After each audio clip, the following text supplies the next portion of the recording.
What's up, guys? Happy Saturday.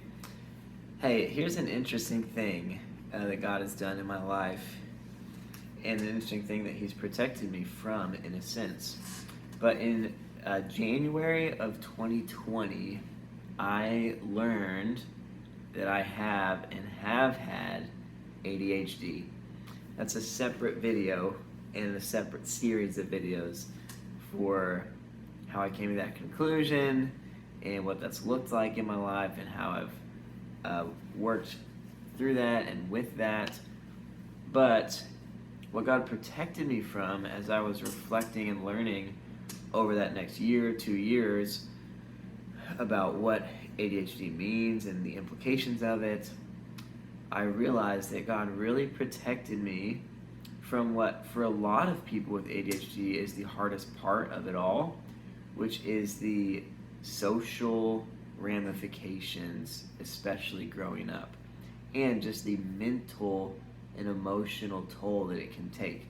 So I did not know that I had ADHD all growing up. There were plenty of signs that I did, and I think I also struggled from ODD, which is Operational Defiant Disorder, aka just like really just finding ways to defy your authorities and disobey them, disrespect them, steal from their credibility, and challenge their authority.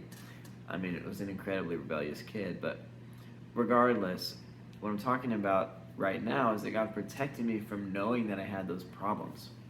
And so I did not grow up thinking I have problems.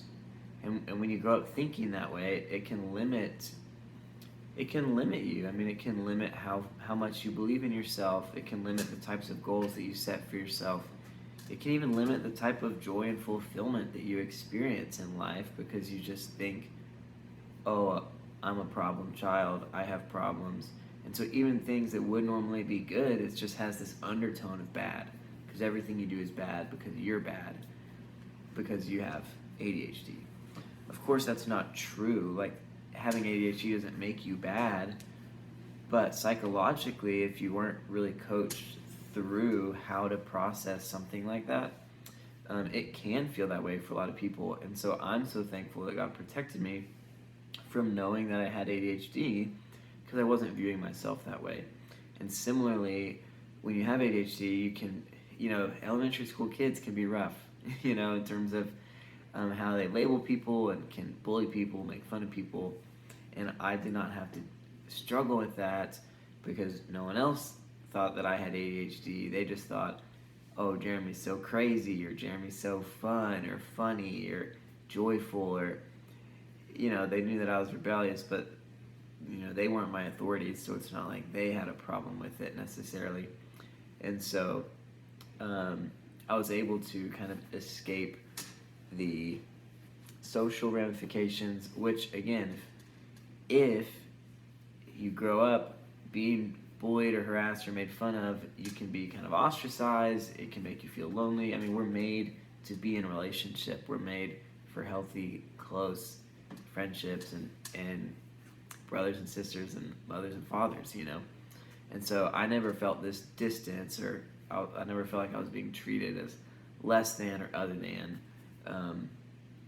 And if I had known that I had ADHD, if my parents had tested me, which they've told me that they wish that they did test me, they told me that several times. But if I had learned that, I'm positive it would have been harder for me to process as a 10-year-old than it was to process as a 25, 26-year-old. And thankfully, I had enough of a support structure. I had nice enough friends. I had enough gifts in terms of my intelligence. I was smart enough to be able to compensate for my ADHD, and I was funny enough to kind of play off some of the social aspects that are obviously a little bit different from the other 90% of people, aka people that don't have ADHD. If you're not familiar, with what ADHD is and what it looks like. It affects everything, but had enough of just skills or gifts or resources or people to help me navigate through some of those challenges, like subconsciously. So I didn't take meds, I still don't, but I just had enough to work with to save me through some of the practical, most challenging parts about it. Of course, I still deal with it, but I'm aware of it now, which is super helpful. But I'm especially thankful that God protected me from the mental and emotional negative aspects of it, because those can be a lot more difficult growing up, and those can also be the most difficult things into adulthood, because maybe you can get time management under control. Maybe you can, learn how to do this or that really well, but you might still have that internal narrative that just makes you feel depressed and discouraged and less than, because it's hard to shift your identity from what you thought that it was growing up. And so, thankful for the Lord's protection again today, and wanted to share that with you guys. Hey, if you know anyone with ADHD, let them know. They are amazing, they're beautiful, you love the way their brain works, you love the way that they operate. Seriously, sometimes encouragement can help. But hey, life is worship, God is love. I'll talk to y'all soon.